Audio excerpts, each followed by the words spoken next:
Hi, and welcome to the lesparis.com podcast. I'm Les. This podcast is a short daily monologue that you can listen to. Use it to practice listening to English. Use it to stimulate ideas. Use it for BGM. Once again, hello, and welcome to the Les Paris podcast. Today you're listening to episode 37, which is about the Nobel Prize. Yesterday we talked about Utada Hikaru, and at the end we discussed a few of the prizes that she had won. Well, she didn't win the Nobel Prize, but that's the topic of today's podcast.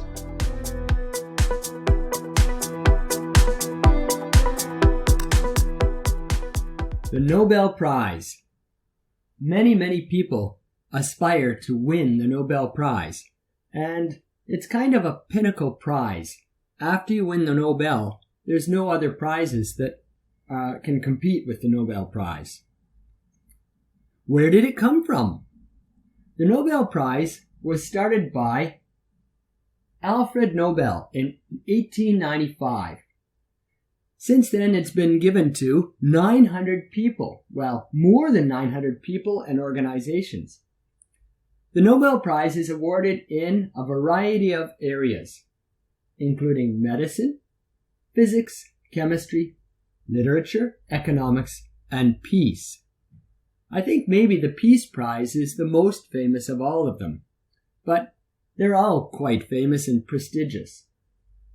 Alfred Nobel got a lot of money through his business making dynamite, and since dynamite was used in war for explosives, he felt a little bit bad about that. He didn't want to be remembered for making bombs. He wanted to be remembered for doing something good. So that's why he used the money he earned to establish the Nobel Prize. Over the years, the Nobel Prize has been given to various people, and sometimes it's been controversial.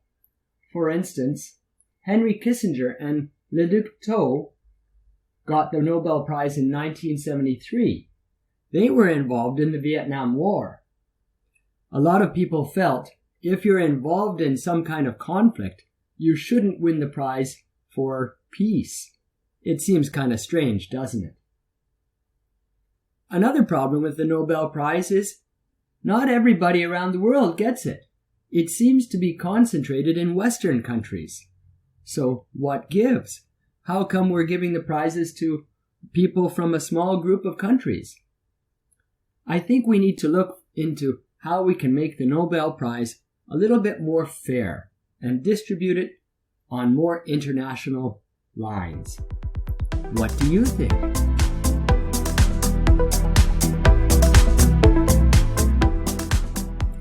Well, thanks a lot for listening right through to the end of this podcast. We talked about the Nobel Prize today and a little bit of the history of the Nobel Prize. Tomorrow, I'd like to touch on the history of balls. It's historical, but it's totally different. Do you know much about the history of balls? Let's find out what I know.